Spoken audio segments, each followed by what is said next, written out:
This is the sermon for April 2nd, 2023. I have no idea how he knows I'm beginning.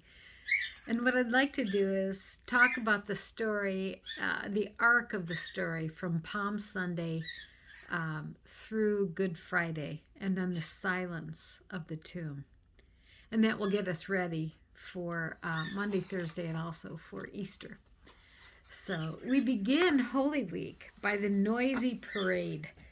Um, I've been to a lot of parades. They're fun. My kids used to just love chasing the candy and the noise of it. Sometimes you could feel the loud noises in here, but anyway, this is a parade, and it happens as Jesus is entering Jerusalem.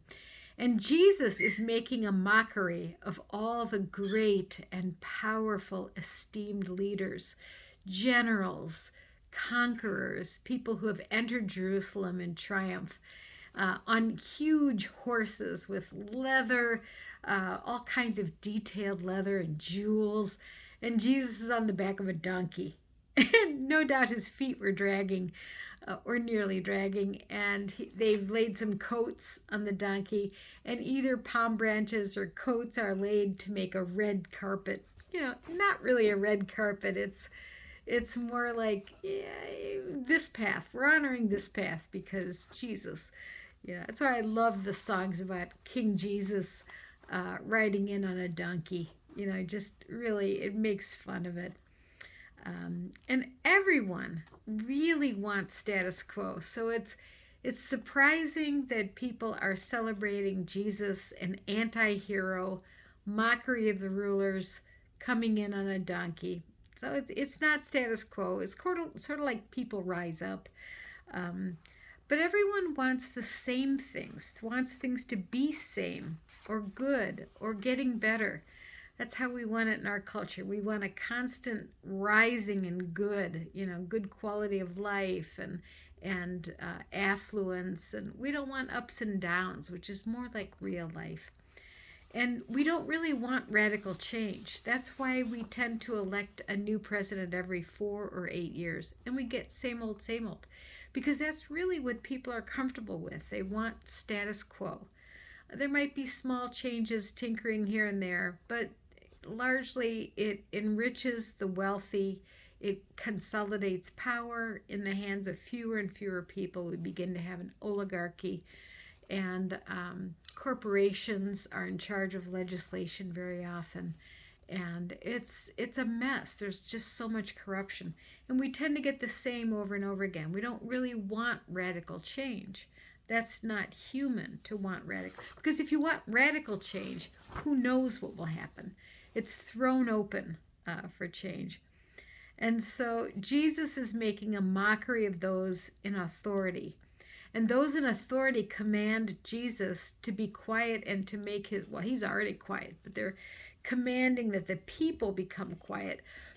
And it's such a great phrase that if you quieted the people, even the stones would call out. There's a great calling out for justice and for change. But in reality, nobody really wants radical change. And Jesus is watching all this happen. This is what you get from the arc of the stories. Jesus has this triumphal entry, they call it. It's really a bunch of rabble just celebrating that Jesus is coming into Jerusalem. Jesus, on the other hand, knows that this is the beginning of the end. He knows that it's time. He's going to confront the authorities. He's going to do what is needed to move things along, and he knows how it's going to come out. Not because he can see the future, but because it was common for them to crucify rebels. Happened all the time. They were put up just outside the city walls of Jerusalem so that everyone would see them die slowly and not be able to help them. And this was a lesson to everybody to do not confront Rome. And do not confront the corrupt Jewish leaders that were toadies of Rome. And so it's serious stuff. And the same crowd that celebrates Jesus entering will be yelling, "Crucify him," by Friday. And so you really get the arc of the story and what humanity is really like. We don't want radical change. We want same old, same old. We want the comfort of having things the same. So imagine yourself at the beginning of the week from Jesus' perspective. He's calm. He's watching all this happen. He knows people are celebrating on Palm Sunday, but they won't be by Friday. It'll be too scary by Friday. And then the people who genuinely loved Jesus and wanted to see change, they saw it all come crashing down. So Jesus knows that all of this upheaval and grief will happen around him. He's doing what he can do, which is to be human, to be true to God, true to himself, true to who he is spiritually. He knows about simply being and being love and compassion. The powers never like that. No, powers want people to be as corrupt as they are. They don't want someone to show up the corruption, to just highlight the corruption. Yeah, and then most people wanted Jesus to be the Messiah in what they thought the Messiah should be, which is to throw out Rome, throw out the corrupt leaders even within the Jewish hierarchy, throw them out and set up something radical. And if Jesus wasn't military and if he wasn't overtly political, which he wasn't, then they were disappointed and they thought, what's the point? What's all his teaching about love if it's not going to change everything? And they had no idea that it would change everything or that it could change everything. And so, so you imagine yourself in the shoes of Jesus watching all this happen. You know, people tend to want an authority somewhere to take care of things. Daddy will take care of it. Or fairy godmother will fly down and make things magically happen, like the dress in Cinderella. We want wishful thinking. We want authority somewhere.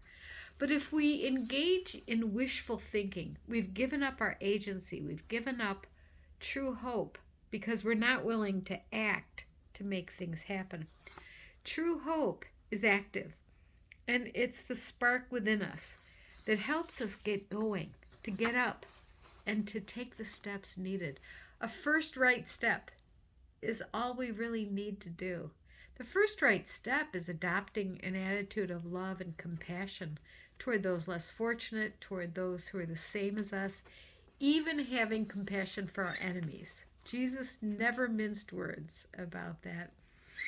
And of course, we don't want corrupt leaders, but we also don't want radical change. And I was thinking about Jane Goodall and her books on hope, and how doing the next right thing, encouraging everyone to hope. Jane Goodall in her 80s or 90s encourages the young people to hope about taking care of the environment, to hope about confronting authorities when taking care of the environment is blocked by special interests. And so the animals and the environment. And having faith that we can take right actions and we can be active in hope and not wishful thinking is very important.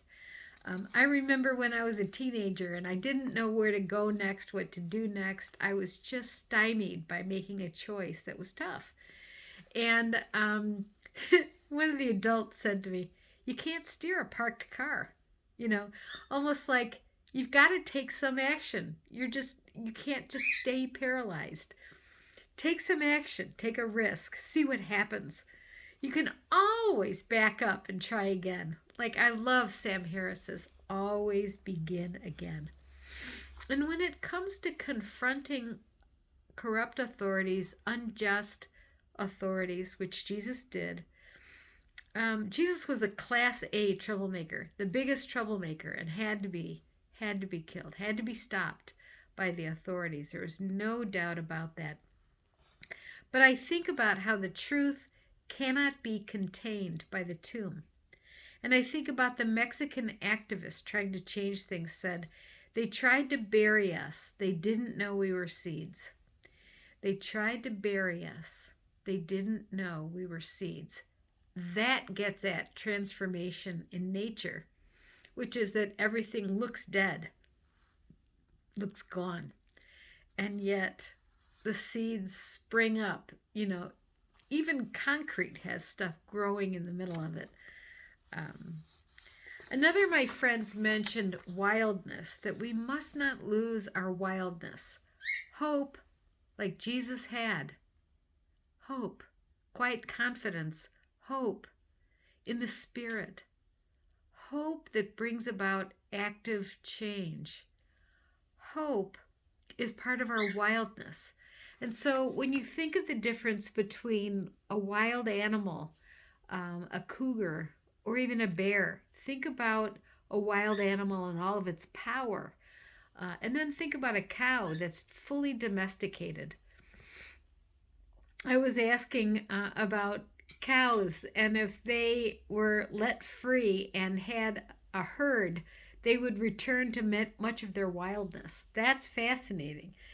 So let's not lose our wildness. And I was thinking about the book Watership Down. It's an allegory about rabbits, but really they're people. They talk to each other, but they're rabbits.